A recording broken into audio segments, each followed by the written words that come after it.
আসসালামু আলাইকুম ভিউয়ার্স, নতুন আরেকটি রোড ব্লগ ভিডিওতে আপনাদের সবাইকে শুভেচ্ছা সহ স্বাগত জানাচ্ছি। আজকে যে রাস্তার সৌন্দর্য আপনাদেরকে আমি শেয়ার করার চেষ্টা করব, এই রাস্তাটি আসলে অনেক সুন্দর এবং এই রাস্তাটি হচ্ছে দিনাজপুরের রাস্তা, অর্থাৎ ঘোড়াঘাট থেকে দিনাজপুর যে রোড রয়েছে। আরও যদি ভালোভাবে আপনাদেরকে বলি, ঢাকা থেকে সরাসরি বগুড়া হয়ে গোবিন্দগঞ্জে যে রাস্তা এসেছে এবং গোবিন্দগঞ্জ চারমাথা থেকে সরাসরি দিনাজপুরের দিকে যে রোডটি গিয়েছে, সেই রোডের সৌন্দর্য আপনাদেরকে দেখানোর চেষ্টা করছি।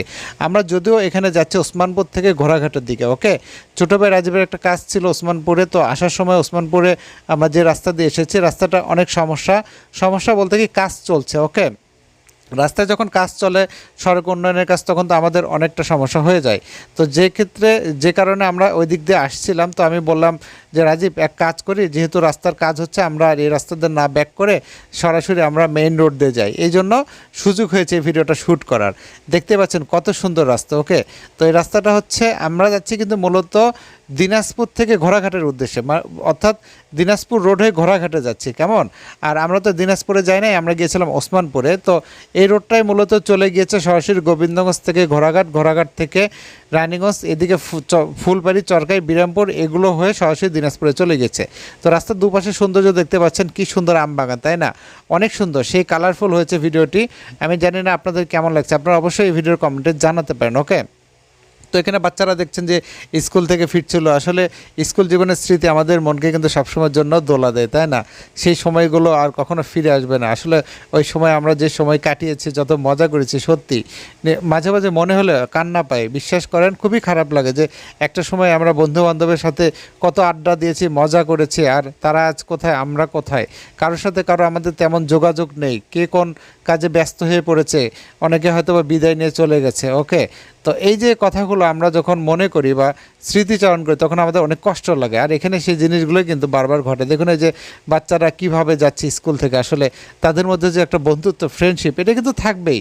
কিন্তু কালের বিবর্তনে সময় গড়াবে যত, তখন অনেক দূরত্ব বাড়বে। কে কোথায় থাকবে জানি না। আমার এসএসসি লেভেলে কে কোন বন্ধু কোথায় আছেন আমি কিন্তু জানি না। আপনাদেরও কিন্তু একই অবস্থা, হয়তো বা দু একজনের সাথে আমাদের যোগাযোগ আছে। দেখুন যেদিকে যাচ্ছে, যে স্টুডেন্টদেরকে দেখে মনটা আরও আমার আলগা হয়ে যাচ্ছিল। তো যাই হোক, অনেকটা হয়তো বা স্মৃতিচারণ করলাম বা ইমোশনাল হয়ে গিয়েছি। তো দেখতে পাচ্ছেন, আমি কিন্তু কথা বলতে বলতে চলে এসেছি কোথায়, দেখেন এই রাস্তার সৌন্দর্য আসলে অনেক সুন্দর। কিন্তু যারা এই রাস্তা দিয়ে যাতায়াত করেছেন তারা নিশ্চয়ই জানেন, অনেক সুন্দর, অনেক ভালো লাগে এই রাস্তা দিয়ে। আমিও অনেক যাতায়াত করেছি এবং এদিক দিয়ে অনেক যাই, যেহেতু আমার রানীগঞ্জ ওই দিকটাতে আমার যাওয়া হয়, পাশাপাশি কিন্তু ওসমানপুরে যাই। তো রাস্তার সৌন্দর্য আসলে অনেক সুন্দর, আপনারা দেখতেই পাচ্ছেন। তো আমি যেহেতু রোড ব্লগগুলো করছি, নিয়মিত আপনাদের সাথে শেয়ার করছি এবং আলহামদুলিল্লাহ আপনারাও বেশ রেসপন্স করছেন, ভালো ভিউজ আসছে, এখানে ভালো এঙ্গেজমেন্ট আসছে। যদিও সময় স্বল্পতার কারণে ভিডিওগুলো খুব একটা করতে পারছি না। ফোনে আসলে অনেক ভিডিও ফুটেজে আছে, বাট সেগুলোকে ঠিকঠাক যে আমি একটু সবগুলো সেট করব, সবগুলো যে একটু এডিট করবে, সেটাই আমি করতে পারছি না। তারপরও যখন একটু সুযোগ পাই, এই ভিডিওটি আমি শ্যুট করছি, এখন কিন্তু রাত 3টা পেরিয়ে গেছে, জানেন আপনারা। রাত 3টার দিকে আমি এই ভিডিওটি কিন্তু শ্যুট করছি বলতে এডিটিং করছি। ইতিমধ্যে আরও প্রায় 6টা ভিডিওর কাজ করেছি, শর্ট ভিডিও, সেগুলো আমার কয়েকটা পেজে দিয়েছি, ইউটিউব চ্যানেলে দিয়ে রেখেছি এবং ফাইনালি এই বড় ভিডিওটা কিন্তু আমি ডাবিং করছি। তো কথা বলতে বলতে চলে আসছি একদম ঘোড়াঘাটের খুব কাছাকাছি। উপরে কিন্তু দূরত্ব দেওয়া আছে, ঘোড়াঘাট থেকে গোবিন্দগঞ্জের দূরত্ব খুব সম্ভবত দেওয়া আছে 5 বিবি এবং পলাশবাড়ি, এমনটাই আমি জানি। এখানে উপরে কিন্তু সেই ডিস্টেন্স দেওয়া আছে। ঘোড়াঘাট থেকে 5 বিবি হচ্ছে 30 কিলোমিটার, গোবিন্দগঞ্জ কত কিলোমিটার, পলাশবাড়ি কত কিলোমিটার, এখানে কিন্তু উপরে দেখতে পাচ্ছেন। ওকে, লেখা আছে স্পষ্টভাবে। হ্যাঁ, এখান থেকে পলাশবাড়ির দূরত্ব আমরা দেখতে পাচ্ছি 10 কিলোমিটার এবং গোবিন্দগঞ্জের দূরত্ব হচ্ছে 17 কিলোমিটার, আর 5 বিবির দূরত্ব হচ্ছে 30 কিলোমিটার। এটা হচ্ছে ঘোড়াঘাট থেকে।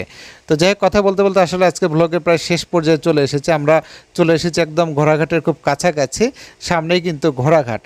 তো এই যে পুরা রাস্তার সৌন্দর্য আপনাদেরকে শেয়ার করলাম, জানি না কেমন হয়েছে, আপনারা অবশ্যই জানাবেন। যেহেতু এই ভ্লগগুলো আমি যখন তৈরি করি, কোনো ধরনের স্ক্রিপ্ট থাকে না, মুখে যা আসে তাই কিন্তু আমি বলি। এই জন্য হয়তো বা আপনাদের কাছে কেমন লাগে আমি জানি না, আপনারা অবশ্যই ভিডিওর কমেন্টে কিন্তু জানাতে পারেন। ভিডিওটা যদি ভালো লাগে অবশ্যই কিন্তু আপনাদের টাইমলাইনে বেশি বেশি শেয়ার করে রাখবেন, যাতে করে অন্যরাও দেখতে পারে এবং আমি আরও বেশি উৎসাহিত হতে পারি। আজ আর কথা বাড়াবো না, খোদা তাআলা আপনাদের সবাইকে ভালো রাখুন, এই দোয়া রেখে আজকের মতো বিদায় নিচ্ছি। আল্লাহ হাফেজ।